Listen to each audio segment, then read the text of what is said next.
personnellement, j'ai pas vu de journaux dans les kiosques ce matin. Non, un petit problème de grève, mais moi j'ai des ressources, Ah oui, le net. notamment. Vous ne comprenez rien au Brexit? Je vous rassure, c'est normal. Nous non plus, on ne comprend pas tout du premier coup. D'ailleurs, si vous allez sur le site du Monde, vous verrez qu'on vous y propose un graphique très simple pour résumer 5 mois de tergiversation entre Londres et Bruxelles. Alors, vous êtes prêts? Asseyez-vous, respirez un grand coup et regardez-moi ça.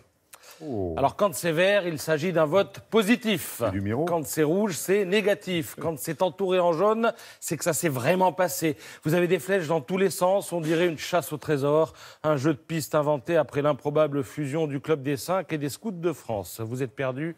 Rassurez-vous, ce ne sont que les méandres du fonctionnement politique british.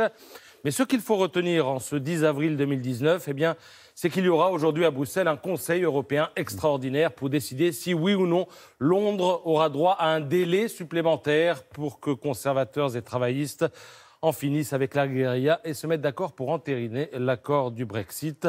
La palme du meilleur titre, on l'a aperçu, revient ce matin à 20 minutes, le report de l'angoisse. Alors, il est question d'un report qui donnerait du temps aux Britanniques. Un report de plusieurs mois, mais il est aussi question qu'en échange, les Britanniques fassent un petit effort au moment où se profilent les élections européennes. Ce serait donnant. 3 ans après avoir voté pour une sortie de l'Union européenne, les Britanniques risquent de devoir participer aux européennes. Drôle de résultat. S'amuse ce matin Arnaud de Lagrange dans le Figaro. Il y a là effectivement de quoi faire ruer un cheval de bois. Il y a là aussi de quoi mettre en colère quelques éditorialistes, à commencer par Bernard Stéphan dans La Montagne. Les Européens ne doivent pas tomber dans le piège tendu par les Britanniques, prendre l'Union européenne en otage à force d'atermoiements sur le Brexit, écrit l'éditorialiste, car on observe un pourrissement qui pourrait conduire les plus anti-européens du Royaume-Uni à envoyer au Parlement de Strasbourg des députés lors des prochaines européennes, ce qui serait prendre un grave risque, celui de renforcer le camp des populistes hostiles à l'Europe qui n'ont qu'un but, faire exploser le système. Tout aussi catégorique se veut Guillaume Goubert dans La Croix. Aux yeux des contenteurs de l'Union européenne, l'interminable feuilleton du Brexit attesterait de sa nocivité. Puisqu'il est impossible d'en sortir, eh bien, la démonstration est faite.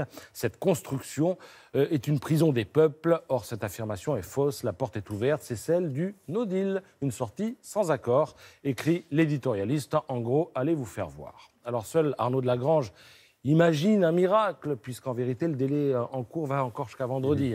Le dernier espoir de lumière vient d'un consensus politique qui pourrait enfin se dessiner, écrit-il, mais rien ne dit que les laborieuses discussions entre Theresa May et les travaillistes vont aboutir.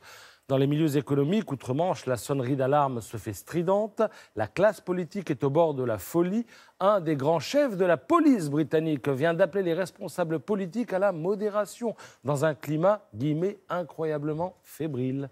Lirez-vous dans le Figaro. Alors pour conclure, eh bien, je vous renvoie à cet article du Monde qui, bon joueur, s'interroge sur l'attitude de l'Union européenne envers Londres. Les 27 sont-ils responsables du fiasco? Les conditions du divorce sont-elles inacceptables? Alors j'en parle parce que c'est une idée qui circule pas mal en ce moment. Et l'avantage du papier de Cécile Ducourtieu, c'est qu'il montre qu'il n'en est rien. La vérité, c'est que les Britanniques ont voulu jouer et qu'ils ont perdu. Avis à tous les europhobes.